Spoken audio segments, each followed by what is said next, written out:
So today we're making 3 easy small plates with 3 ingredients each. So let's talk crostini. All I did was took a French baguette and then sliced it at an angle. So I ended up with about 24 pieces. So we're gonna lay those out on a baking sheet. Then I spray the top of them with some non-stick cooking spray. And then something that I think is fun to do at this point is to top it with a little bit of fresh herb. Now, thyme is my favorite herb to do this with because I don't have to cut it. Look at this, this is really cool. You can take thyme, just pull it backwards and all of the little leaves come off, and then you can sprinkle them on top of each crostini. I've already preheated our oven to 500 degrees, which is pretty high, but we just want to toast our crostini. We don't want to bake it. So we'll put it in the oven high just for 3 to 5 minutes. First is a Greek crostini, and this is as easy as it is. Just take your favorite kind of hummus. I love using roasted red pepper just because of the, well, I love the flavor, but also because of the color that it's gonna give this crostini. So top it with creamy hummus, and then a little bit of olive tapenade, and then about a teaspoon of feta. Love the salty bite of feta. So we'll finish up another couple of crostini, then we'll be on to our next one.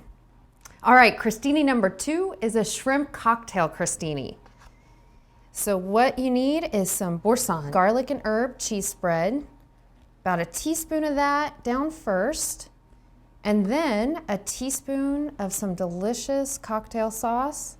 So then I take a couple of those medium-sized shrimp and place it on top. Now, it's happened before that people have arrived early at the party, and when they ask if there's anything they can do to help, instead of saying no, I said sure, and I set up a crostini making station, and everybody can kind of just go down the line, and we all sat at the kitchen block finishing up those crostinis together. Made it really fun.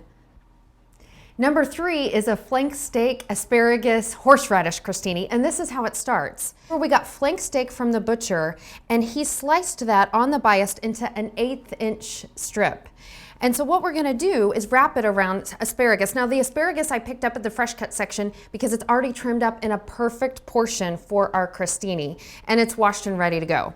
So what you wanna do is line up your flank steak with your asparagus, and then we're just gonna twirl it all the way up. So these flank steak wrapped asparagus are now gonna get a little bit of sea salt on each one, and then a little bit of cracked pepper. Now the other great thing about this is you keep the oven at 500. So we did the crostini in the oven at 500, leave it on, and we're gonna put these in at 500 just for about 5 minutes until that beef is done.